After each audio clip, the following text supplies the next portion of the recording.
If anyone would develop this, we'd want it to be Estridge because of the kind of the character that we put into the project. You're playing like 10 years in the future chess. I care about what the home looks like on the outside, kind of a lost art. Where around central Indiana needs to be on our radar 10 years from now, 2035? From South Bend to Evansville and everywhere in between, this is Get In, the show focused on the Hoosier State and the incredible stories happening here today. I'm Nate Spengel, founder of Get Indiana, and I will be your host for today's conversation. Mark your calendar, we're headed down to Brown County on July 26th for Hard Truth Bourbon and Barbecue Festival. Get ready for a smoky, savory, and spirited weekend at Hard Truth in Brown County. Join me at Hard Truth Distilling Co. the weekend of July 25th and 26th for an unforgettable celebration of bourbon, barbecue, and good times. We've got live music rocking from 9 until noon with 4 different acts, bourbon and barbecue tastings and pairings, bourbon blending and cocktail crafting classes, as well as a VIP bourbon and cigar lounge. They also have interactive competitions and outdoor activities, bourbon barrel roll races, barbecue toss and cornhole tournaments, $10 entry for a $300 prize. If you're a good cornhole player, hit me up, let's join up. And they have axe throwing as well. Me and my team are going to be down there, and I will be releasing a full weekend itinerary for Nashville/Brown County that is guaranteed to be a great time. Tickets for the Hard Truth Bourbon and Barbecue Fest start at $10 for general admission. That gets you entry in the festival, the live music, and pay-as-you-go food and drink. For $35, you can get the barbecue sampler pass, tastings from all the barbecue competitors, or for $75, you can get the VIP ticket where you get VIP lounge access, premium bourbon tastings, and a guided distillery tour by master distiller Brian Smith, previous guest of the show. I will see y'all in Brown County the weekend of July 25th and 26th. Now let's get into the episode. Today I'm joined by Clint Mitchell, the CEO and co-owner of Estridge Homes, one of the largest home builders and residential real estate developers in Indiana. Clint is a graduate of DePaul University, Go Tigers, and a lover of endurance sports, having competed in multiple Ironman races, marathons, and trail races, which we're going to get into that later because I have done one, and you're crazy for going back for more. Today we're going to be talking about Clint's journey from actually employee one at Angie's List to CEO of Estridge Homes, the lasting legacy that Estridge is making in central Indiana and beyond, and the building boom in central Indiana. Clint, welcome to Get In. Yeah, let's do it. Hey, thanks, Nate. Love what you're doing here. Glad to be here. I'm pumped to have you, man. This was super awesome. So all a connection. We'll just like tee it up off the beginning. A connection through Orr Fellowship. That's right. Shout out to Dawson for reaching out to me and making this all happen. And then we connected the dots that you were kind of like an Orr Fellow before Orr Fellowship was Orr Fellowship. Yeah, I feel like it. Now that I've learned a lot about the Orr Fellowship over the years, definitely didn't call it that back when I got started. But as you know, being an Orr Fellow, Bill Osterly, Scott Britton, and Angie Hicks started the Orr Fellowship, I don't know now, 20, 25 years ago. But prior to that, Bill Osterly was kind of a mentor to all of us. He passed away a couple of years ago, was a luminary in Indiana, and he hired each of us at different times as interns at CID when he was a venture capital guy young guy, but doing big things in the state. And he kind of placed us in some of his venture portfolio companies and wanted us to have a rotation, learning different parts of the business for a year or two at a time. This was kind of in the mid 90s. And then he had an idea to start something eventually became Angie's List. Angie, he hired right out of college, right out of DePaul. And she was the first employee there getting it going. He came to me. I was a DePaul Management Fellows. I know you know some about that program at DePaul. And I was interviewing to intern at Goldman Sachs and Lilly and Deloitte. Drove over to Indy, met Bill at the Columbia Club downtown. He was living in Columbus, Ohio as a venture capital guy. And he is trying to sell me on this startup. Wasn't even called Angie's List at the time, but he said, this is going to be someday legendary. He actually had some big name investors that he had gone to Harvard Business School with that believed in the idea. It's small. It may not work. We're going to try all kinds of things. But he said, I'm also going to make sure and commit to you that I'm going to introduce you to all kinds of people you should learn from. He mentioned Mitch Daniels. Mitch Daniels wasn't a household name at the time. This was in the 90s. He worked at Lilly. He was an executive there. But Bill had worked for Mitch. A few venture capital guys that were kind of legends in Indianapolis. And then I went ahead and took that internship instead of going to Lilly. And Bill made sure that every few weeks he was introducing me to some CEO or some mentor of his that he thought I could learn from. And I think I'm 20 or 21 years old at the time. Spent 6 months as an intern working at Angie's List. Angie and I were in a room smaller than this. It was our office, and we kind of were trying to pretend that we were bigger than we were. I remember like a phone call would come in. This is pre-internet or real big internet. We had an AOL work address, one email address for the whole company, and it was an AOL address. We didn't have a website to speak of. It was a mail-in paper kind of magazine that we would send, but we had one phone line that would come in, and we'd answer it, and we'd try to act like we actually were bigger. We'd say, I'll put you on hold. And really, I would just hand the phone to Angie, like across the room. How may I direct your call? Yeah, exactly. So after I graduated, Bill really wanted me to come back to Angie's List. And honestly, I didn't see the vision. It later became, a huge thing, but do you kick yourself for that? I do. Gosh, I could have been employee like one. Sure. Yeah, I did. Scott Brenton, who's, another founder of Orr Fellowship, he and I worked together in a different startup company. So Bill was an investor in lots of startup companies, mostly in Ohio. And so I instead went and worked at one of those. That's where Scott and I got to know each other. Flash forward a few years, and Scott went to Angie's List to be COO. They all started the Orr Fellowship. And so I kind of followed along the cool thing they were doing. I was living in Ohio for several years, working for actually in total 3 different companies that Bill had funded and started from Indiana originally, but moved back here about 20 years ago. We can kind of get into my Indiana roots at some point if you'd like. But I was hearing about all these great things that the Orr Fellowship was doing. And it's grown to, a huge organization with all kinds of great alumni like you around town. So we had, a few years ago, opportunity at Estridge Homes to, we thought we had some, areas that we could bring in an Orr Fellow and kind of create a bit of a rotation of exposure and responsibilities. And her name is Madeline McHugh. We brought her in. She's now kind of, graduated out of the program. We have promoted her. She's taken over kind of an inside sales role that we have and just knocking it out of the park, doing better than we've ever had before. And then now Dawson Eastis and Adam Cassets we have 2 Orr Fellows now that are doing great work for us, and we're giving them tons of responsibility, and it's really a great program for the state. Well, yeah. Well, how big is your guys' company, like headcount wise? Yeah, so we have about 50 employees. We've been around since 1967, so a long time. We're getting close to 60 years. As a developer and home builder, most of the real construction work is done by subcontractors, other companies that we work with. So in total, if you go out to our neighborhoods, there are hundreds of people working on our homes, and we try to set it up, in a efficient way so they all year never leave our neighborhoods. Even though they're not employees, they're working on our homes. They're just going down the street, building one home to the next. So, we can do it fairly efficiently with 50 people. But it's kind of been, over the years, we've built close to 9,000 homes. Holy. Most of those on the north side of Indy. We're based in Carmel. Westfield's a very big market for us now. Oh my gosh, yeah, and I'm sure it's just going to give it 5 years, and you'll be like, yeah, Sheridan is the biggest market for us, and then 5 years after that, it'll be like Kokomo is the biggest indie suburb that we're working in now. Yeah. Well, okay, so catch me up. It does seem like you're in VC kind of tech background, that kind of space, and then I don't say it's a pivot, but to jump into not custom home, but just home building and residential real estate. Sure. That seems like a big transition. So how did that happen? Yeah, I did not have a construction background. What? You're in Montgomery County. You didn't have a construction background. We were talking before from Montgomery County. I grew up on a farm in a town of Waveland, about 450 people. My kind of place. Yeah, so I definitely, was a little mechanical, although my brother would say I'm not at all. He's on the farm working today. Yeah, grew up in a small town, went to DePaul, been in Indiana, my family actually, we're getting close to 200 years. My family moved to Indiana in 1832. No way. I'm the 8th generation Hoosier, so that I'm very proud of. And so when you left and you were in Ohio for a little bit, like Grandpa was like, "What the heck? You got to get back here to Indiana." I was the first one in those almost 200 years that moved away at all, let alone to another state, but even moved away from the farm. But love being back in Indiana.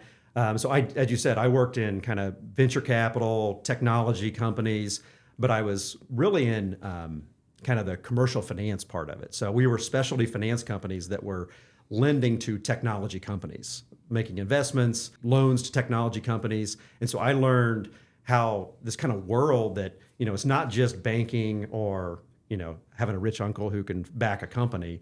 And it's also not, Wall Street. It was kind of this in between of a lot of capital that's available for companies that are kind of niche-y, but they, need tens or hundreds of millions. And there's a lot of specialty capital out there. I was actually doing that for a bunch of years. Well, come to the 2008, 2009 financial crash, and that was disaster for lots of industries, including home building. I wasn't in home building at the time, but I was in a company that relied on kind of Wall Street money, and get kind of wonky here, but commercial paper, they called it. Well, that market just shut off.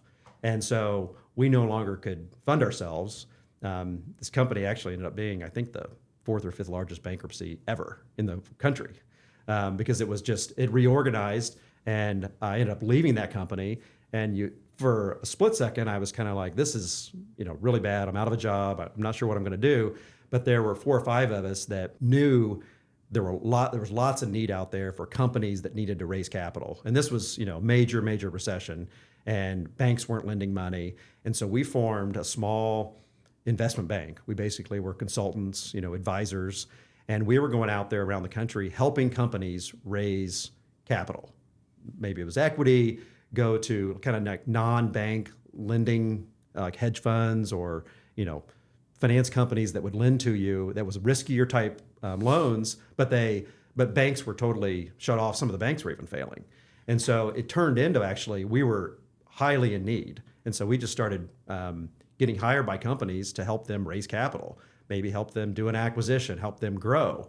And so I pivoted and started raising capital for companies for several years. And one of those clients I had was a real estate developer. And so they needed bank financing for every project they would do. And so I started raising money for them. I had to learn real estate pretty quickly. It was a commercial, kind of more senior housing and healthcare type development. And so I learned kind of the basics of what real estate development was like. At about the same time, I got to know Paul Estridge, who is the founder of our company. He wanted me to help raise capital for his company during the financial crisis. And home builders and developers were struggling the most during that time. And I told him, I don't think there's anyone's going to touch this. Not because of the company. The company actually was doing pretty well, but the industry was so tarnished that no one wanted to get into it. But he respected me telling him that quickly. We started developing a friendship. For several years, I would attend a men's Bible study at his house on Friday mornings. And this was, went 7, 8 years probably of just getting to know him personally. He was able to kind of get the company kind of on the rebound after the financial crisis. How old was he when he started it in 1967? Yeah, so I'll go through the history there. So Paul Sr., so the one I'm talking about was Junior, but Paul Estridge Sr. started it in 1967. For many years, he was a custom builder, probably the most well-regarded custom builder in Indianapolis, and became the largest custom builder through the 70s and 80s. Built some of the finest homes you could imagine. Would there be any that people know? Sure. So Larry Bird's house when he was the coach of the Pacers, Reggie Miller's, and frankly, those weren't even some of the largest ones that we would have built over the years. Then Paul Estridge Jr. He graduated college, started his own separate company in the early 80s, and he wanted to be a production home builder, meaning kind of higher volume, lower price point. And so you had... Yeah, and go through that, because I accidentally almost flubbed on it, where it's like a custom home builder versus a production home builder. Right. I think a lot of people just think home builder, they're just putting, shingles up or whatever. Yeah. But there's a difference. There is. There's a difference in, obviously, cost is part of it, but timeline, how it's done. It's kind of I would equate it to today. You've got some very large public companies. They're all in Indianapolis. Indianapolis is a great market. We'll talk about that later, but that are trying to produce like an assembly line as many as they can for as lowest price. Think, Toyota, Honda. They're great manufacturing companies. You're going to get a great car. Then you have these kind of really high-end. Rolls-Royce would be a custom home. they're not going to sell a lot of them. They're going to be a lot of detail to them. I'd like to think of us kind of we're in the middle. Today we've kind of settled on this semi-custom, maybe a BMW or Audi type if you're comparing the cars. The mass market is looking for, I would say, usually as much home, as many bedrooms or as much square footage as they can get for the money. There's an old saying that you drive until you can afford it. So you may have to go really far out to get a house that meets everything for the price point you can afford. Another way is to kind of find ways to take cost out of the homes and get more efficient. And so that's production home builders. That's what the big companies that you see around, the ones that are publicly traded, national companies, they're trying to. And those are more of those like cookie cutter neighborhoods. Yeah, I feel like, no offense to any, like, there's a place for all of them in there, right? There's a need. I mean, we need more affordable housing. We need more of kind of every type of housing, and that's the way you get affordable. But I agree. I would certainly agree that they feel cookie cutter. We would say that we're never going to build a cookie cutter home, and we're never going to build a subdivision either. The what you think of as plain vanilla. What we do today is we call them signature neighborhoods. So they're large, 500 to 1,000 homes. We're going to build all the homes in them, but we're going to have something for kind of every demographic and price point. We have something for young singles, young couples, families that are growing, empty nesters. Sometimes we'll sell over multiple times to the same buyer. They buy early on when they maybe are first married, and then as they graduate up through the neighborhood, a bigger home in the neighborhood, because they're going to be maybe 1,000 homes, and we'll be in there for 10 plus years building in them. We also we call them signature neighborhoods because we want them to really stand out. I know you had Scott Willis on recently in Westfield. He's actually called out our neighborhoods as shining examples that. What can be done, like we do higher density sometimes, and that can look really great. We put in parks and amenities. When you say higher density, like putting homes close to each other? Closer together, smaller lots. Affordability has gotten it to be an issue. And so one of the ways, for the first time now, we're actually seeing square footages shrink in size. The average square footage of new homes is getting a little bit smaller. Builders and buyers are trying to find ways to afford it better. So we're going to go in, develop the whole neighborhood in kind of context. And that's like a 10-year project? Yeah, we just finished probably our most well-known one in recent years is called Harmony. Actually this Friday, we're having our last home closing out of 700 homes. And it's been... Where's it at? It's right on the border at Carmel Westfield. So it's 146th and Ditch Road. So it's in Westfield. It's kind of right where Westfield starts, just west of 31. And it's kind of grown with Westfield, really, when you think about it, because it's been 11 years now. And we have J.C. Hart. I know you've had them on. They have apartments in the neighborhood. We have coffee shops and retail, a 15-acre park. One of the things that we really think through is the streetscape and the landscaping of what it feels like to drive in. You'll find a lot of the neighborhoods around. You'll have a developer that develops them and then a separate home builder. We feel like it needs to go together. So we want it to be cohesive.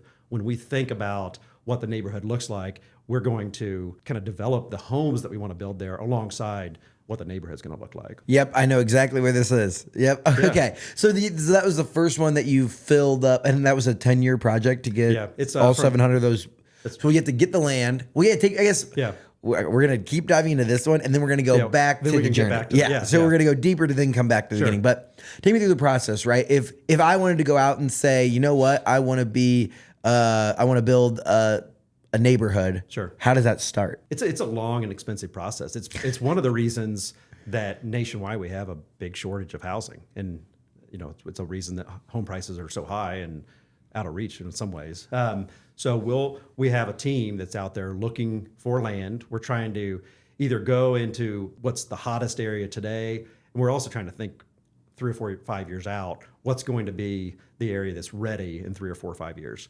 A lot of it is driven by streets and infrastructure.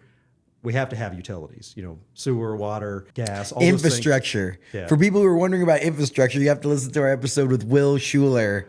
Will is an impressive guy. He is. To do that at a young age, I We've been talking to Will. We haven't worked with him yet, but we will at some point, I'm sure. We're signing the deal right here. Willpower, Estridge Homes coming together. And this is no offense to this episode or any other episode, any other guest. Maybe the best guest, like the most impressive, like 23 years old. Impressive, engaging. Dude, I mean, what he's he's awesome. done. Yeah, he's doing big things. Yeah. Oh, and it's like, those are the things. Like you're sitting here as a CEO of a large home building residential real estate company, and you're like, we need to have infrastructure. And he's out there solving those problems. Yeah. I love it. So we have to have that infrastructure nearby because it's very expensive to get it to the site. We have to go places then, be able to strike a deal with a landowner. It could be So just like a blank slate. Like what was Harmony 10 years ago? most of the neighborhoods we're doing used to be a cornfield.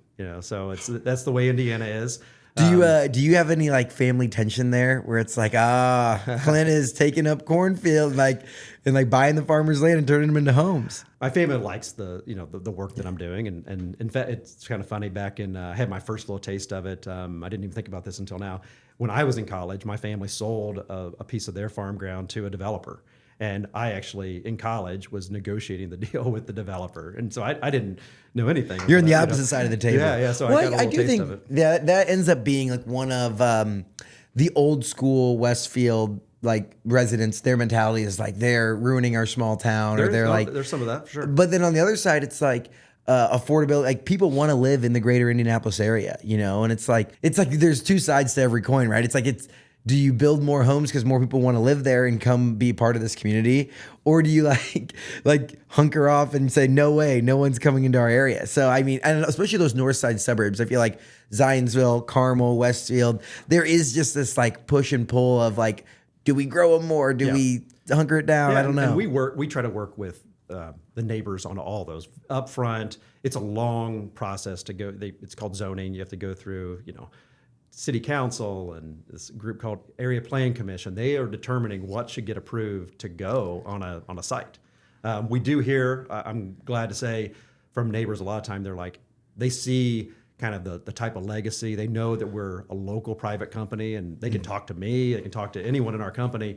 They've said in public meetings, if anyone would develop this, we'd want it to be Estridge because of the attention to detail, the kind of the character that we put into the projects. But still, some people would rather not anything be developed.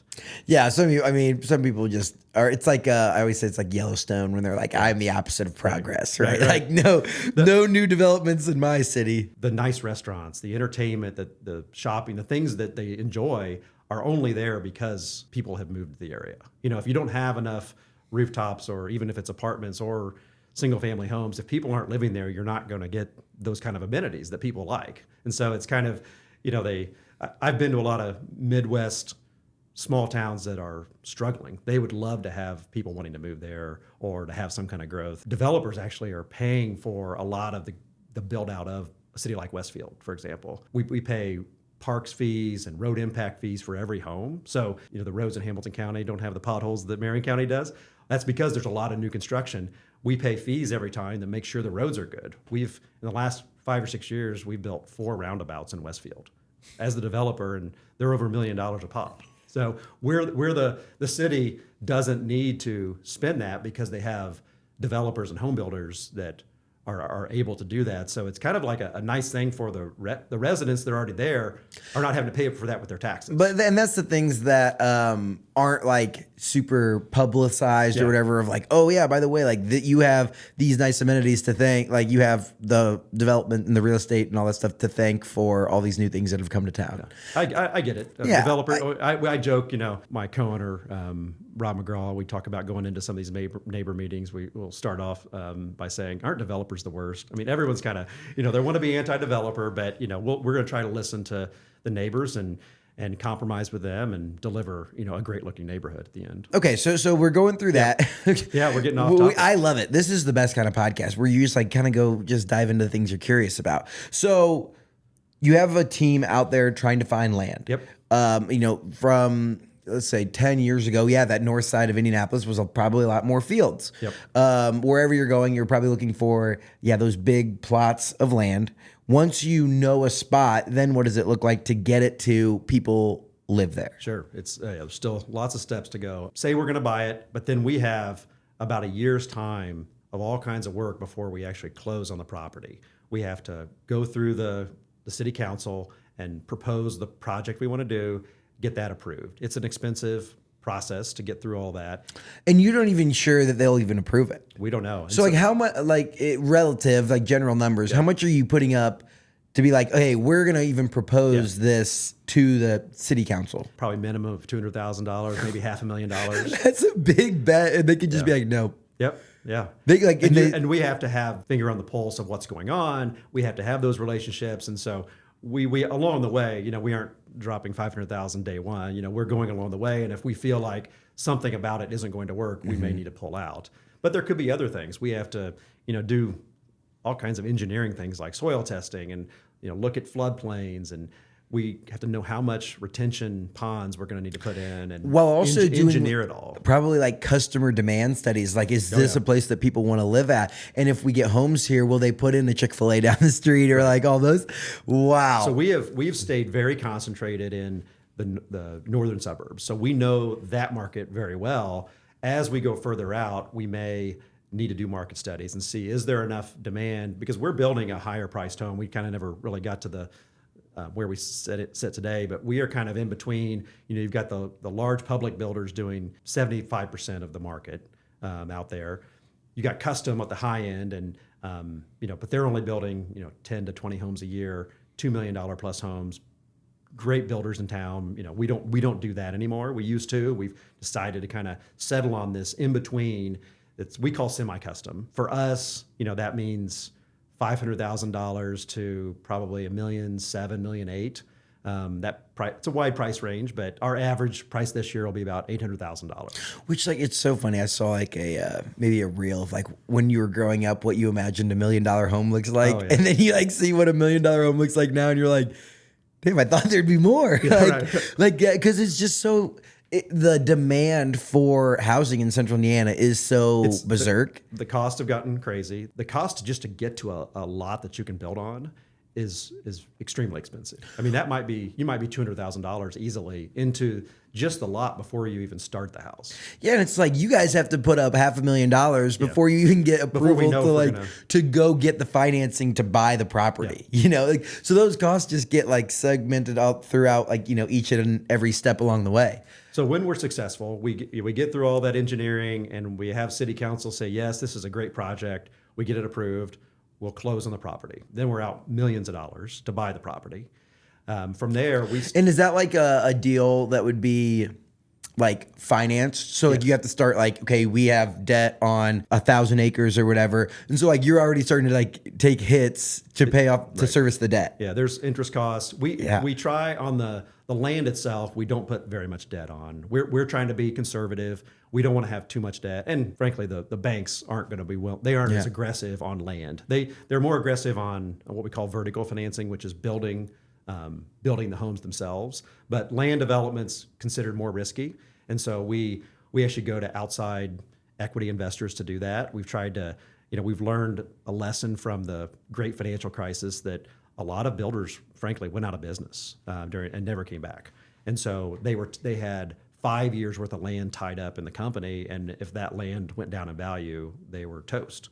Mm-hmm. And so we have set it up so that we have land as a separate kind of investment entity, and then the home building is its own, and they're separate capital, separate risk appetites. I think people, this is great, and I wanted to get into that a little bit because I think people look at home like, oh, this is a blue collar field, right? And it's like there is a lot of aspects of it that are blue collar, but like you're talking about different capital structures and financing and whatnot. And I'm like, man, like that'd be a very, you're talking about coming from VC and that type of, it's a very normal, or like that makes sense as a transition of careers, right? To come from working in finance. We'll go back to that. I'm sure we still didn't get to that. We're all over it. My Rob, my partner, he's been with the company for 30 plus years, done everything in construction and operations of home building, and he jokes with me, at times, the building the house is the easy part. It is getting the land and getting the capital to be able to be the size that we want to be. Mm-hmm. I mean, if you're successful, you're selling out of neighborhoods every year, and you need to replace it with another one, and it just takes a lot of capital to do that. The poker table or whatever, you get and you got to put it all back in to go in for the next one, right? You acquire the land, start to like build homes then at that point? Well, and it's so- a 10-year time frame from there? Yeah, so it's probably taken us at least a year to get the zoning approved and acquire the land. So now that we're a year in, then we have another 6 to 9 months of what we call earthwork, putting in the infrastructure, the sewer and water, the streets, building ponds, all those things. This is still before we can start building a house. So we have to get the streets in and get all the utilities live. They won't let us start building until there's water and power on a home site. Then we're all excited because then we can start building. We can hopefully soon start selling homes and get some momentum. So we'll start building, and then from there, the build process from the time we can put a foundation in for a house, depending on the size, that may be 5 to 9 months of a build for each individual house. Every week we're starting homes, we're selling homes. As soon as you start, or like when do you sell? Where in the build process do you sell the house? Yeah, because we allow customers to customize. One of the things that we really are different than the big public builders is we let people personalize their homes. We have great exteriors, the architecture, the design of them. They look like custom homes. So we don't skimp on materials. It's all real stone, cedar, four-sided architecture. So it's not like cookie cutter at all. When you say four-sided architecture, Yeah, meaning if you drive through kind of these cookie cutter subdivisions and you look at the side or the back of the house, it's pretty rough. It's just plain, very few windows. Ours are not like that. We're gonna have some character and architectural detail on all four sides of the house. Okay. And then on the inside, we're letting customers do anything they want, pretty much. They can customize it. We have lots of options in the home that they can. And is there like a expand set rooms. amount of like, hey, it's kind of like build your own Nike shoes, like back in the day, like that little kind of bit, thing? but it Or goes is it like they beyond can that. say whatever they want? Yeah, it goes beyond that. So there is what we call them structural options. So if you want to add a bedroom or change this room to like a guest suite with a bathroom, or maybe bump out a garage wall to have an extra space, we'll do all that. That's the kind of the Nike preset. And then when it comes to the interior of the home, we call it Studio E. It's a design studio that's very extensive, and you can choose any kind of cabinet colors, cabinet facing, countertops, tile, flooring, even a lot of the exterior. It could be any color, any material that you want, and so you can make it personalized, make it your own on the inside. Every one of our homes looks different on the inside.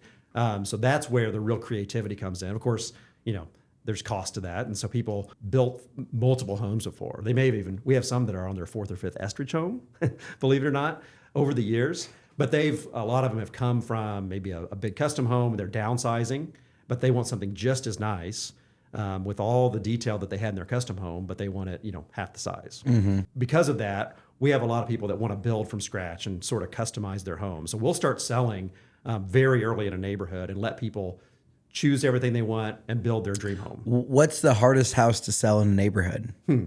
It's usually it's the first house sometimes. Yeah, right. Getting the first one to say, yeah. We're going to build all these great amenities, but it's not there yet, and they kind of have to be pioneering and hope that we're going to deliver. Just the good thing is they can go see our neighborhoods down the road and see the quality that we've done. But it's still you're a little bit of a risk taker in that first house. The other ones, there's always a few home sites. They're lots. We call them home sites. There's always got to be the worst home site. It's backing up to a busy road or something like that, and so those are going to be harder. And do you guys like price that in as you're thinking through, like, oh, that would be hard too, like knowing the value of each different home site? You can never, or we've never been able to price the best lots high enough. No, he's really never able to price them. But so we'll have some really nice lots that back up to trees or a big pond, and no matter how high those are priced and how low we price the one that backs up to a busy road, the best lot always sells first, even though it's priced a lot higher. I was gonna say, if there's someone out there that's like considering building a home, yep, and you're in the early stages of it, how do they find the best lot or the best home site? A lot of it's going to be on their preference. It's interesting. Now, most people want privacy. They like that. So they may choose, the ones that back up to nothing else or trees. But it's funny, we'll have corner lots. Some people they think that's the best lot in the neighborhood, and others don't want it at all. because they think their house is too exposed to everyone, and so it's a little bit in the eye of the beholder. But there are some obvious ones that people would like the best. We'll start selling pretty quickly in a neighborhood for people that want to build their own home. We'll also start building model homes. So we have model homes that you can tour, see some of our floor plans, get an idea of what it is that we're building in this neighborhood. We want to start those right away so that they're done as soon as possible. And those are more like what you see is what you get and you buy this, or you tour it. So those are the model homes are examples of what we can do. Oh. So it's not for sale yet. At the end of the neighborhood, we'll sell it. But they're kind of for you to walk through and imagine this might be your home. But will the model home end up being the cheapest home in the neighborhood? Not necessarily. We may do a few extra things on it to show the kind of craftsmanship that we can do. So it's not going to be the cheapest. It'll be middle to maybe a little above the middle. What you were getting to of homes that you could buy right away, we call them showcase homes. So we build lots of those. You may want a home in the next 60 days. You don't want to wait to build, or it's a little bit daunting. It's kind of overwhelming to all the decisions you have to make to build a home, and so you may not have the time or the desire to wait. And so you may want something right away. So we're building homes every month that are finishing that you could move in. You could come and you might be looking at resale homes, existing homes, or a new home. And we have one that's going to be done in a month or two that you could move into. It's especially, that's been a big part of the market the last 4 or 5 years because there's been this frenzy. It's been hard to find houses. The inventory is really low. So if you have an existing home that you've sold, and now you got to find a place to live, you don't have time to build a home. So we have those available. And it's like you're kind of in a pickle there because it's like you either have to find the financing to build your home without selling your current home, but then sell your current home after you have a place to live, or you just have to sell your current home and get whatever you can get in the next 60, 90 days. The one thing we do that helps some of that, the financing part, so you do put down a deposit with us to build it, but we are actually going to carry the financing all the way through construction. So you don't, if it's a 9-month construction, you don't have to have your mortgage ready until you're ready to close on the home. So you have time to sell your home, get your financing in order. If you were building a custom home, the individual person's going to need to finance that during the construction. But with us, we carry it the whole way through, and then you don't need to have your mortgage ready until the home's ready. That's nice. But and then the other piece with these showcase homes is relocating from out of state, people that are moving here, which is a really, I think, a great thing, but a big thing that's happening. Those out of state people migrating to Indiana, usually they don't have time to build either. They want a quick move-in home, and so we have lots of those available. It's about half of our business. We're like 50-50 between showcase, quick move-ins, or people wanting to customize and build their home. But it's the out-of-state relocation. I know that this is something you or pay attention to. It's about 30% of our business, of our buyers are coming from How do they out-of-state. find you? Internet presence, social media, they're searching. There's all these, realtor.com and Zillow and places like that you'll find us. Also, a lot of them will hire a local realtor, and we have great relationships with the realtors. You don't have to use a realtor to buy from us, but you can. We encourage it. And so they're out there shopping. They may be shopping for existing homes. They may have heard the ought to look in Carmel or the ought to look in Westfield. And so they're definitely going to find us online, and we try to make it easy for them. We've had people buy homes from us over FaceTime. They've never actually seen the home, which is amazing to me, but it's happened a few times. This episode is brought to you by our friends at Roots Realty Co., the absolute best real estate team here in Central Indiana. Listen, if you're looking to buy, sell, or invest in real estate, you need people who actually care about our Indiana community. That's Tyler and Max over at Roots Realty. These guys aren't just slinging houses, they're building communities, helping people find homes that actually fit their lives and making the whole process way less stressful. They're not some big corporate machine. They're real people who know Indiana inside and out. Whether you're a first-time buyer, an investor looking for your next deal, or just trying to get top dollar for your home, these guys have the expertise and the hustle to make it happen. They're out here doing great work, not just in Indianapolis, but all across Central Indiana and beyond. So if you're in the market, or even if you're thinking about it, hit up Tyler and Max at Roots Realty Co. and they'll take good care of you. Check them out at rootsrealty.co or meet them in person at one of their upcoming investor masterclasses. More details on their website, rootsrealty.co.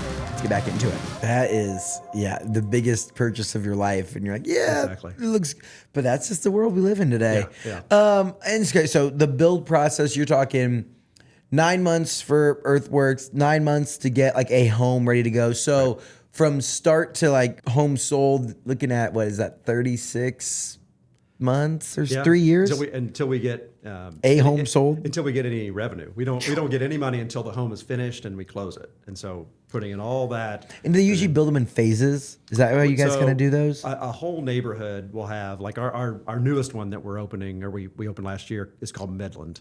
It's about 550 homes. And we'll have phases or sections. So we opened up an initial section. We're getting ready to build in section 4 of that. And when is that set to be done? The whole thing? We still have another 4 or 5 years to go. Yeah. How many of those developments are you working on at any one time? Ideally, building in probably 3 of them at any one time. We've just closed out 2 extremely successful ones, and so we need to quickly replace them. So we're trying to do about 1 per year of starting a new one of these large signature neighborhoods that are 500 plus homes. If we can start a new one every year and then, every year be finishing one out, that's kind of a good pace because we're going to be in them for 5 to 10 years. And is the primary focus still on Hamilton County? Is it kind of getting saturated? Are you having to move further out? Yep, we keep moving further north. We've been very big over the years in Carmel and Westfield. In total, we're getting close to 9,000 homes that we've built in that. All in Hamilton County? All in the Indy area. I'd say majority of them in Hamilton County, Carmel, Westfield, Fishers, a little bit of Zionsville. But in Westfield alone, we've built over 3,000 homes. And a lot of that's in the last 15 years when Westfield's seen its growth. Now, because of some acquisitions, we're actually the largest locally owned builder.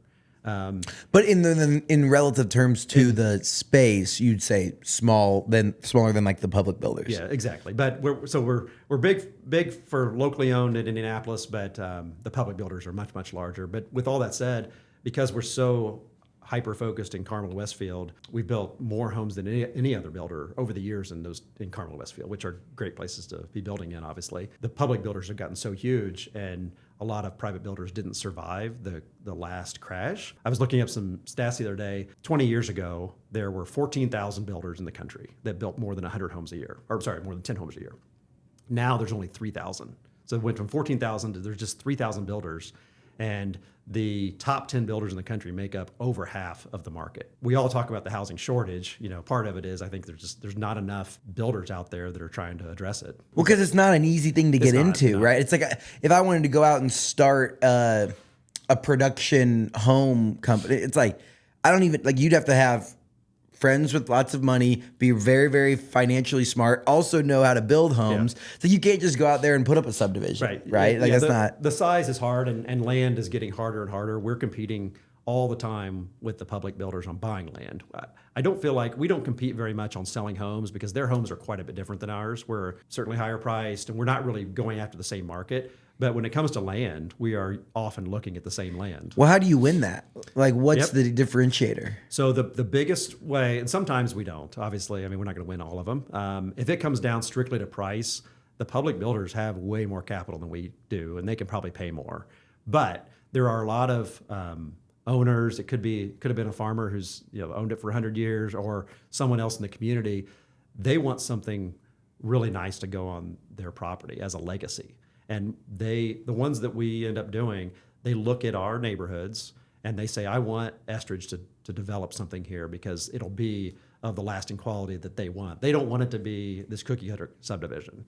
And is there times where you have to go work with the city government and be like, hey, do you want this type of quality or quantity homes versus quality homes? Right. Or yeah, that would be we do all the time. It's both the elected officials, the mayor and city council, but then also there's a lot of city staff, and they're trying to they have a planning staff of here's how we want the city to grow over the next 10 years. Not everyone wants these higher end semi-custom homes because they actually need affordable homes for everyone in the workforce. So you need kind of a mix of it. So yeah, we up front we're working with the city officials, the politicians all the time to kind of see what they want to see happen to a site. So you guys are thinking 10 years in the future. Yep. So what do we need? What needs to be on our radar? Where around Central Indiana needs to be on our radar 10 years from now, 2035? Yeah, I'd say for us, and I think this applies to kind of lots of things in Indiana, there's two corridors that we're really focused on. One is continuing up 31, as you joked earlier, all the way to Kokomo, but at least to the northern border of Hamilton County. So Westfield does have some areas. It still is going to grow. Westfield's going to become even larger. Mayor Willis is doing some great things to bring in businesses. You know, the housing is going to continue there. But if you look just past like Chatham Hills, if you know that's on the north end of Westfield, the county, Hamilton County, has made significant investments in putting that infrastructure in, the water and sewer. They're actually building a sewage treatment plant and installing water now all the way up 31. So we actually have a new project we just announced or just filed for zoning last week. It's in Cicero. It's just off of 236th Street. There's a new interchange off of 31, and it's just like it's a mile or two off of 31. It takes 5 minutes to get from that site to Chatham Hills. It takes about 12 minutes to get to my office in Carmel. So it's because of how seamless 31 has become. It's really easy drive to get there, and I think whether it's Cicero, Sheridan, and further on up into Hamilton County, there's going to be some massive growth. It's an area there called Baker's Corner. I was literally looking right there at Baker's Corner. It's funny how it comes up all in conversations all the time. That's going to be the hot area. What is it like? Like, is it a? It's nothing now. There was a gas station. There's a brand new interchange. Like, why is Baker's Corner on the map? So it's because of the new interchange and how kind of great 31 is to drive. You don't have to no stoplights. It's so easy to get to downtown Westfield or downtown Carmel for there. You're 10 minutes away from most things in Carmel. And then if you need to get to the airport, if you need to get to somewhere in Indianapolis, it's really pretty easy. But then the other big driver is because the county has invested all this money to put sewer and water there. So you have those infrastructure connections ready to go. They're basically priming the pump, wanting to see that growth there. So do you think by 2035, I think the edge of Hamilton County is 296th Street. Yep. Do you think that there will be neighborhoods all the way up to 296th Street? I think by that time there will be some commercial growth for sure. There'll be some industrial, Sonny Beck has been part of bringing that up to 296. There's a new armory being built, and they're trying to focus on some ag tech businesses, like attract companies to build their headquarters there. That's a really good idea. So I think there will be commercial in the next few years being built, eventually some apartments. And you're going to start seeing residential. It may not be quite to 296 by then, but definitely in the 236th and near that area, you'll see some residential. As I said, we're going to be doing our own here next year. Dude, 296th is 25 minutes from downtown Kokomo. That's nuts. Well, and there's some good jobs coming to Kokomo too, and those workers and executives need a place to live. People are talking about that Cicero wants to be the home for those Kokomo workers. Oh. Kokomo doesn't have enough housing. So that's one corridor. The other that's probably actually bigger in a sense is the 65 corridor. Lebanon, the LEAP district, has gotten a lot of press. Lilly is already doing something there. Meta has announced they're doing a big data center of some sort in Lebanon.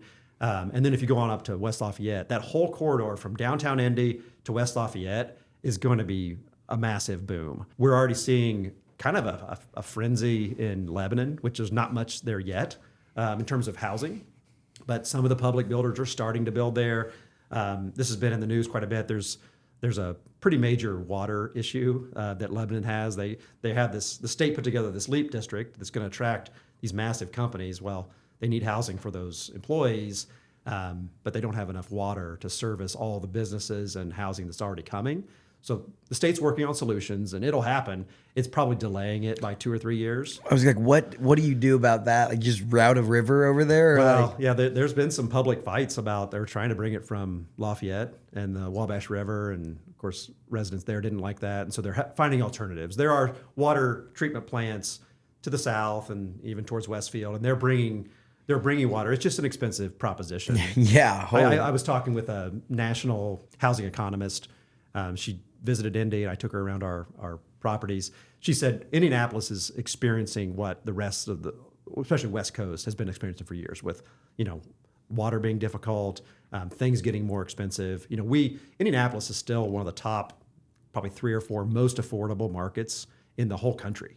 When you look at incomes to the price of homes, for us here, it feels expensive, but Because it was crazy affordable 5-10 years ago. but it's still, compared to the rest of the country, it's considered very affordable.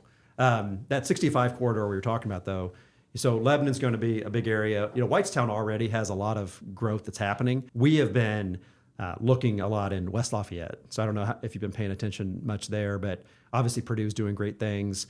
There is the Purdue Research Park, which is kind of just north of campus, has a lot of tech companies that have some tie into Purdue. There's some big employers, Rolls-Royce, GE, Cook is there.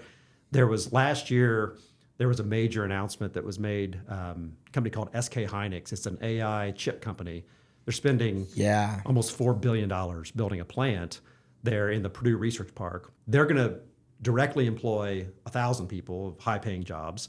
And then the related kind of supply chain businesses to that chip plant, they're expecting 3,000 to 4,000 total jobs from that announcement. They're going to start building that plant later this year. Definitely the first time talking about this, so you're getting a little bit of a scoop here. But we're about to announce a major project that we're doing there, right next to the Purdue Research Park. It's going to be the largest project that the company's ever done. How many homes? So it'll be about 800 single-family homes. There'll be another 500 or so multifamily apartments, and then we're going to have kind of mixed-use retail with coffee shop and restaurant and other retail that are amenities for the whole area. We're going to have a massive park in the middle of the neighborhood. We'll have clubhouse, pools, gym. Got to have pickleball courts these days. All kinds of amenities. It'll probably be a $600 million project in total. And so it's going to be a 10+ year project, but by the time this comes out, we'll have filed for our zoning, and it's going to be a big deal in the West Lafayette community. And it's really it's a great market. They need more housing that's for sale, like we do. They need more apartments there. It's very undersupplied, and that's before all these jobs. Like it's undersupplied now, and they're adding 3,000 or 4,000 more jobs. So big chip companies thinking about creating 1,000 direct jobs with an extra 2,000 or 3,000, 4,000 total. Do they come to builders and say like, hey, if we go in here, will you come in and do housing? Like, how do you guys get that role? Or do you have to read the news headline and they're like, all right, now we got to go now. Yeah, get in the car. We're going to Lafayette. Great question. And this is getting into kind of the politics of it a little bit. They definitely are working with the county officials, the city officials, to make sure that there's the desire to have enough housing there. They need housing for sure. It's interesting in some of these, like the chip plant or some of the LEAP district, it gets kind of secretive. It's not supposed to be announced. Like there's some company buying 1,000 acres and no one knows who it is. So some of that it kind of becomes a surprise. In this case, like with the chips itself, there's some federal legislation called the CHIPS Act. So a lot of money that's being put to work to attract high-tech investment in the U.S. They get a lot of federal loans and grants to do that, but in exchange, there has to be a certain number of workforce housing available, and I know Lebanon doesn't have enough of it. And so for them to be able to get that CHIPS Act money from D.C., they have to have enough houses built. So there's kind of like all these conditions on it. That is just like you're playing like 10 years in the future chess of like. That's just crazy to me. I haven't had a chance to really talk about our founder, but this is, again, Paul Estridge Jr., who founded the production company, bought his dad's custom home building company, and later merged them together and really grew it. Paul just wanted everyone to know kind of the legacy that he built here. He was a leading figure for many years in Indy. Really was pioneering in terms of this concept of what we do today with these neighborhoods. He brought that to Indianapolis, starting in the 80s and 90s. He went around the country looking at, would go to Texas and California and Florida, and how these builders and developers were doing these large whole neighborhoods for one builder. That didn't happen here before he started doing it. So he thought it could really work in Indianapolis, brought it here, started doing it. The first one was a home run, and then just kept. What was the doing it. first one? Well, he had some smaller ones. The first one that was I'd say the trademark is one called Centennial. And this came later, but it's all, I just want to mention it because of the impact that it made. It's also in Westfield. This was 25 years ago when Westfield was much smaller. Over 1,000 homes, was a huge success. What made me think of him as far as planking 10 years ahead, he used to say, you're going to go through one or two recessions during a neighborhood. If it's a 10-year neighborhood, it's hard to really forecast and say we're going to have a down period in the middle of it, but it's going to happen. You can't be in something that long and have just smooth sailing the whole time. Paul came to Rob McGraw and I. Yeah, it started about 6 years ago, but really 5 years ago is when we came to our agreement on buying the company from Paul. He started thinking about succession planning. He had actually been diagnosed early with incurable lung fibrosis, a scarring of the lungs. When we first started talking about this, he was still in good health and wasn't seeing any effects from it yet. But he knew eventually, that would come, and he wanted to make sure that the company survived him, that the day-to-day leadership was in place, and that the brand, the name survived it. And so he wanted to hand over the day-to-day leadership to Rob and I back. This is about 5 years ago, and we also agreed to buy a majority of the company from him. We actually signed it January of 2020, and so. What a great time to own. Oh my gosh. And so then, March and April coming and the world's coming to an end, I thought. I thought the company was going to have to wind down. I didn't see, we were all scared. We didn't know what, was going to happen. I thought we'd have, 25% unemployment. And we went into the start of the pandemic we had sold a ton of homes in that winter and spring. And we had more homes under construction than we'd ever had. And I was then afraid, and most of those homes were already sold. We just had to finish building them and get the customer to close. But I was afraid most of those customers were going to lose their jobs, not be able to afford to buy the home, and we'd be stuck with it and look like it would be a disaster. Well, the opposite happened, as you know. A few months passed by, and then all of a sudden people are like, I got to get a bigger house, or the value of the home became much stronger. And then for Indiana was a huge beneficiary. All these people from the West Coast or other more expensive markets found out they could work from home, or their local government was on lockdown and like, why am I living here and paying high taxes? I want to move somewhere else. And so all these people started moving to places like Indiana.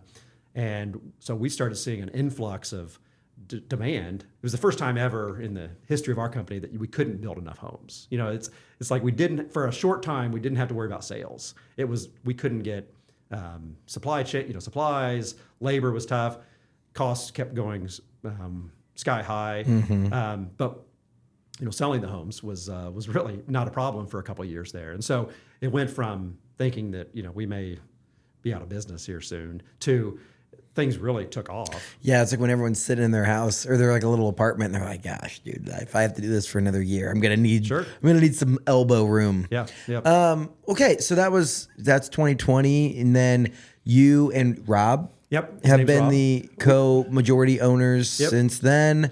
And what can we expect in the future for Estridge Homes? We're intending to do more of these signature neighborhoods. We're looking a little further out. So either we're going to be in the hottest area, call it, say, Westfield, the area that's really booming at the moment, or we're now realizing that we can do this, because I do a lot of, I kind of took a page from what Paul used to do. I tour the country 3 or 4 times a year on kind of business trips. I tour large master plan communities in Texas or Colorado, Utah, California.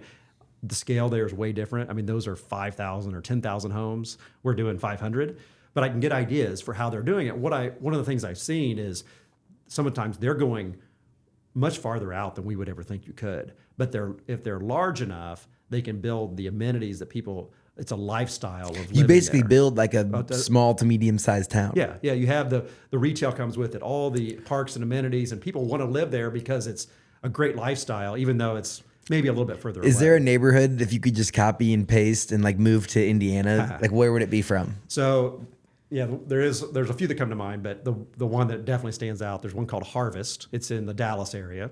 It's gotten a lot of national press, and I've been there twice now. I know the developers pretty well, and so they've given me a tour of it, and I actually took part of my team there last fall to go see it, and we have, I'll say, borrowed some ideas from some of their amenity buildings and the way they've laid everything out. It's a great Texas developer that did that project. And so that's a great example. You know, I do drive through. There's another one called Daybreak that's in Salt Lake City, Utah. At build out, it's going to be like 30,000 homes, a high school, like 3 elementary schools, all in the neighborhood, in just one neighborhood. That's nuts. My family gets a little bit tired on family vacations that I have to go off track a little bit and go through some development. Yeah, they're like, hold on. It's like everyone gets like one day to like pick what they want to do. I want to just go drive and look at some neighborhoods. I love it. Dad, come on. Yeah. This reminds me, the one in Texas kind of reminds me, one of my good friends and his wife, her parents live in Dripping Springs, which is like just outside of Austin. And it's like these neighborhoods go on forever, and just like their own amenities just end up around them, which is super cool. So I didn't get to, maybe you were asking about what's next. The punchline of West Lafayette was this project that we're doing, and we're going to be, I expect us to be building homes in it next year. We're going through the zoning process here soon. We're excited about it.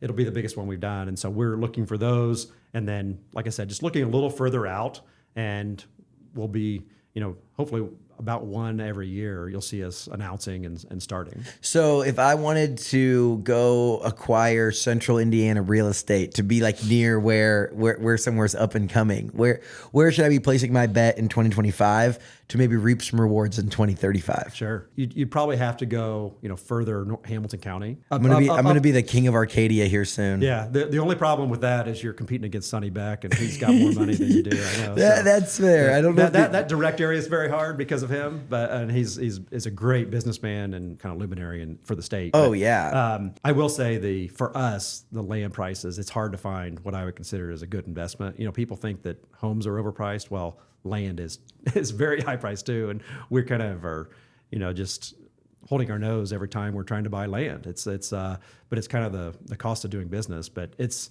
no matter where you go, because we're so undersupplied as a kind of a community and housing, that the builders are still wanting to buy more of it and paying up. So further up north in Hamilton County, but it's like people already know, right? They know that it's going that way. So it's already priced in there. You can't get a good deal there. Man, Clint, thank you so much for coming on the show. We've kind of come down to the end where I asked some of our fun lightning round questions. First question is our Younger Years segment. It's brought to you by all of our friends at Orr Fellowship. They're a great organization here in Indiana, helping develop young business leaders across the state. So now not only do they have a chapter here in Indianapolis, but they also have their chapter in Evansville. That's pretty cool. Yeah, so maybe who knows, some of those multifamily apartments in Lafayette will end up being the Lafayette chapter for Orr Fellowship. Who knows? Yeah. If Steven listens to this episode, he's going to love that. Clint, what advice would you give to your 22-year-old self? Don't worry, or don't think so much about in terms of the job you're going to take, the pay or the status or how it's going to look, because I probably did think about those things. I would really advise trying to find either a company or an industry that's really growing and doing big things. Ideally, both company in that industry. Because if they're growing, then there's going to be new opportunities for you pretty quickly. If you show that you can be productive and really stand out, there's going to be new roles in the company. I experienced this part of it where my boss and these kind of startup companies that I worked at got promoted, and so I ended up took his role. And so I got promoted because of it. And so if you're in an industry or a company that's really doing big things, it's better to me than having, a higher paying job at kind of a boring company that's not going anywhere, if that makes sense. Yeah. I think it's better you're going to learn so much from those people in that growing company as opposed to being kind of in a boring industry. Yeah. I thought your advice was going to be work at Angie's List and get all of my compensation in equity. Like that would have been a good idea. If I could have turned it back. Right. Yeah. No, that's a really good. I do think finding those up, because a lot of people want, if you go and work at a Lilly or a Roche, it's like your path, because 1,000 other people have gone on that path before you. So it's kind of pretty laid out there. But when you do find an industry that's high growth, you take a little bit more of a risk. But yeah, the jobs that you might have in a year doesn't even exist currently because they just,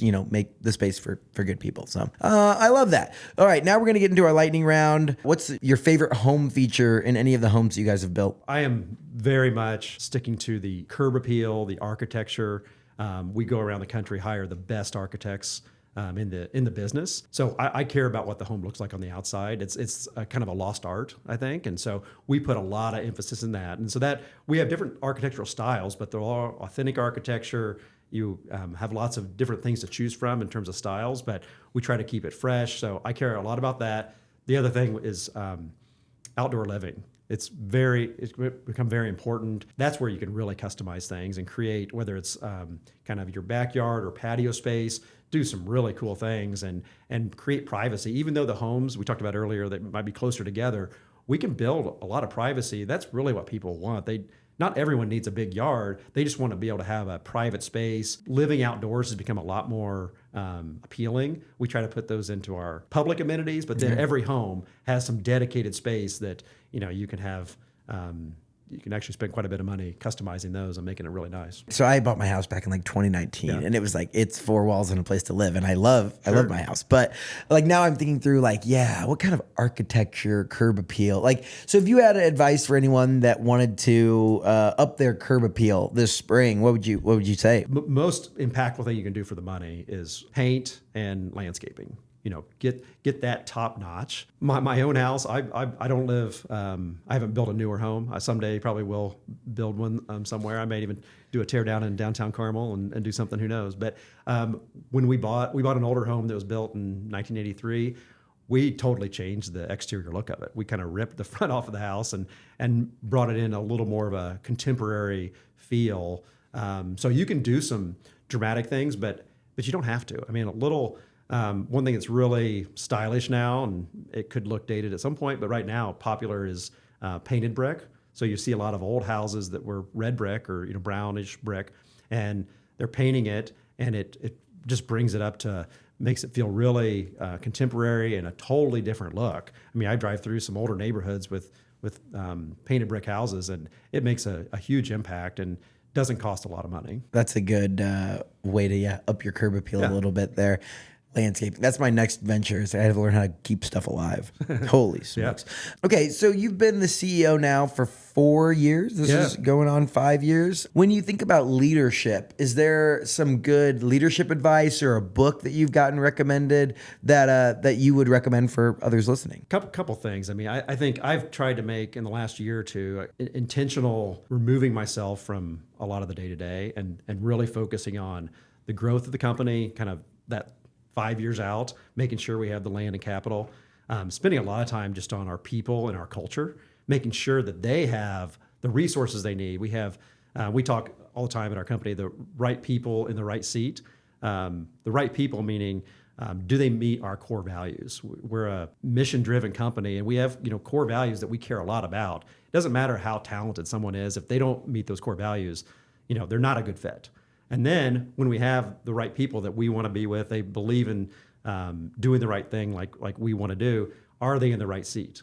And sometimes it's not. And so we will try to find a new role for them because they're really good, smart people that we want to have, but we need to find a new role for them or promote them into a new role, give them more opportunity. So I've tried to step away, and my partner Rob has actually been great about taking on a lot of the functional areas that I used to be responsible for. And so I'm in there kind of just meeting with people every day. Sometimes I go in and I don't even open my computer, but I feel like I had a busy day of meetings all day and, getting a lot of decisions done and helping people maybe think through a problem that we have and solving it. And so those things are fun, but really just getting smart people to know the functional areas. As far as a book, we have taken, some of the business owners may get something out of this. We have taken a big leap into something called EOS, the Entrepreneurial Operating System.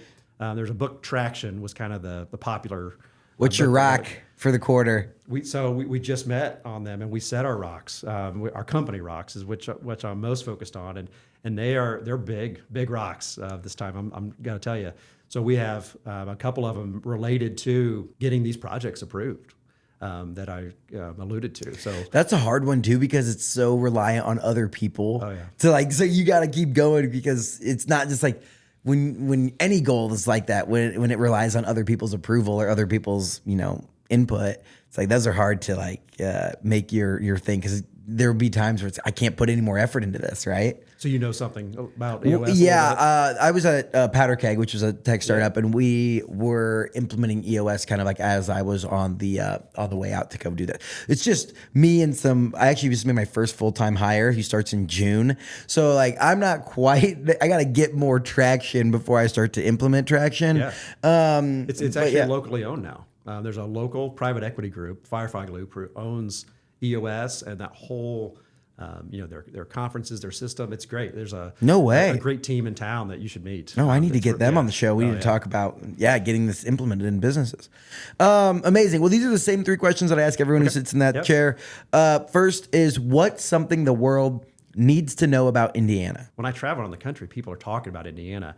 It's just a great place to live. It's an easy place to live. We have a lot of good things going for us in terms of what the state's doing to attract businesses, which means jobs. We talked earlier, it's still one of the most affordable markets in the whole country. It's kind of like a shining star in the Midwest. It's Indianapolis is considered the top market, at least for housing, in all the Midwest. It really compares more to a lot of the kind of booming cities in the Southeast, like what would be at Charlotte or Raleigh, or it's not quite on the level of, like a Nashville boom. But not yet, but we're coming. But Jacksonville, some of those cities that compare very favorably, we kind of stand out more compared to those than the rest of the Midwest.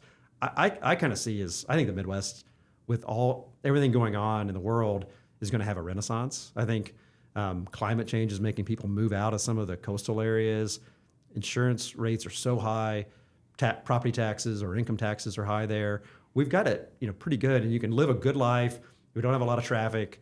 Now there's a lot of great restaurant and entertainment options. I think talked a little bit about Carmel. We're based in Carmel. I live in Carmel. When I moved back here 20 years ago, not many young people would have thought it was cool to live in Carmel. There weren't that many options really, but there weren't that many great restaurant options. There was no nightlife, but now there's plenty of young people living there. It's brought a lot more nightlife activity, great restaurants. There's a ton to do. Midtown Carmel, again, all my friends make fun of me because it's like every time I have someone from Carmel, I'm like, I hate how much I love Midtown Carmel. It's so 3-up rooftop bar. You're just hanging out there. Yeah. That brings us to our next question: is what is a hidden gem in Indiana? There's a place that opened a little over a year ago called Oswell. It's and Jim Ozdemir started it up. He has built a great community there. He put a lot of money invested into it and took a risk. But it's basically he remodeled an old building that was on the Monon. He built this glass dome that's retractable, and it's a high-end gym, but it's way more than that. They have personal training and a lot of workout classes, but he's brought in all the recovery. You got the stuff you hear about all the time on podcasts now, but cold plunge and sauna and red light. He has a hyperbaric chamber that people are all geeked out about and doing. He actually this is so crazy. You said that he emailed me earlier this week. I'm going to go in and check it out next week. Oh, it's phenomenal. I became friends with him. He bought the building about 4 or 5 years ago, and we were trying to buy it at the same time. We were going to move our offices there, and we weren't quite ready or just didn't have our act together. He bought it. And then I started seeing some news about what he has planned for it. And turns out I'd seen him at some workout stuff before, but I really didn't know him. But I just reached out to him and I said, hey, I'm interested in what you're doing. Our office is right around the corner from yours. Let's get together for lunch.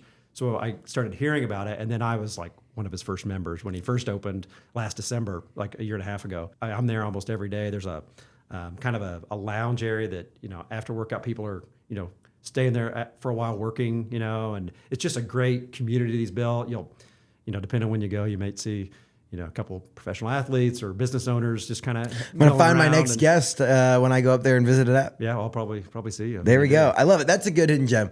A bonus one? Do we want to give a Montgomery County one? Yeah, so hidden gem. I've actually, I was thinking about the Montgomery County, Waveland specifically, this tiny little town I'm from. Do you know, being the Indiana guy, you got to know it, but TC Steele, the history of. I don't know the history well. Okay, so he's probably the most famous Indiana artist from the late 1800s, impressionist artist. There were actually a lot of kind of a group there. I think they call them the Hoosier group, but these artists that were nationally known, if not worldwide. So he grew up in this town of 400 people of Waveland, where I'm from.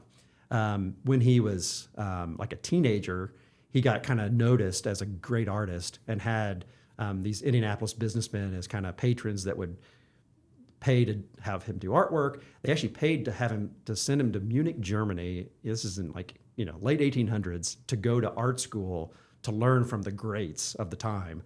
He comes back to Indiana, and he's known for all these landscape paintings that he's done. A lot of them, if you go to the Columbia Club downtown, they're all over the place. A lot of the museums have many of his pieces. They're very expensive now. So he was born in Waveland, but in Brown County is his home, and it's kind of like it's called the House of the Singing Winds. It's worth going to. It's right in between Nashville and Bloomington if you drive right through Brown County, and he has a gallery there. Of course, he passed away in the early 1900s, but the place is now a couple hundred acres that's been acquired. It's just beautiful. Has his artwork. There's actually a painting. It's way up on top of the hills in Brown County, and now there's huge trees that you can't see, way into the distance. But there's a painting of his that he painted when he first bought it, and you can see for miles and miles because the trees hadn't grown. And so now it looks like totally different. But there's the Waveland connection with TC Steele, but the Brown County, I think it's the TC Steele Historic Site or something like that, is the place to go. The other Montgomery County piece I'll throw out there is, you've probably been to Turkey Run State Park. Do you know it? Yeah. So most people know that, and it's one of the great state parks. But it's kind of next door neighbor, which is actually a couple miles from where I grew up, is Shades State Park. It's smaller, very rustic, but less crowded, right? Yeah, there's no crowds. Great trails, waterfalls, ravines, canoeing.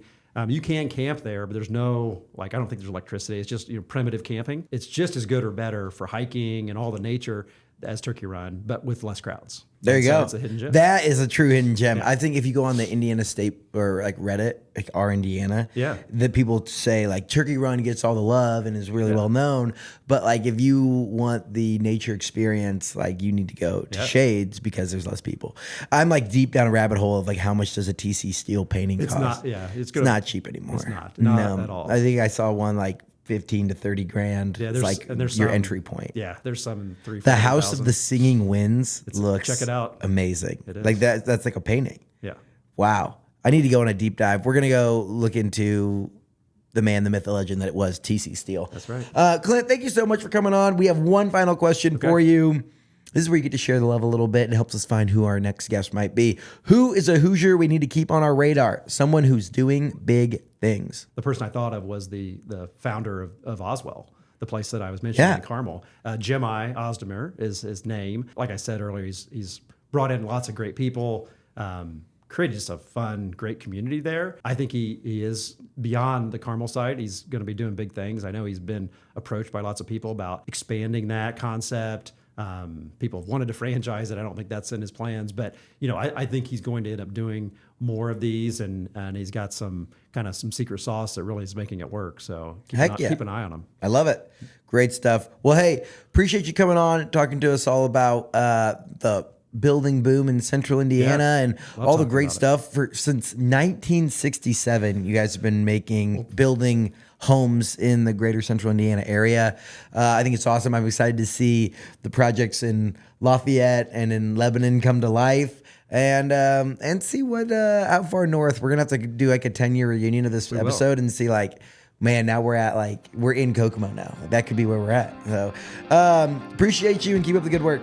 Thank you. Great being on here. Thank you. Thank you for listening to this episode of Get In. If you like what you heard, make sure you leave us a review wherever you listen to podcasts. This show is made possible by our friends up at Sweetwater. Whether you're looking to start a podcast or take your content to the next level, click the link in the description to see all of my gear recommendations at sweetwater.com. If you want a behind-the-scenes look at everything we're doing across the state, make sure you follow me on Instagram and TikTok at Nate Spangle. Thank you so much for listening and being part of what makes the Hoosier State great. We'll see you next time here on Get In.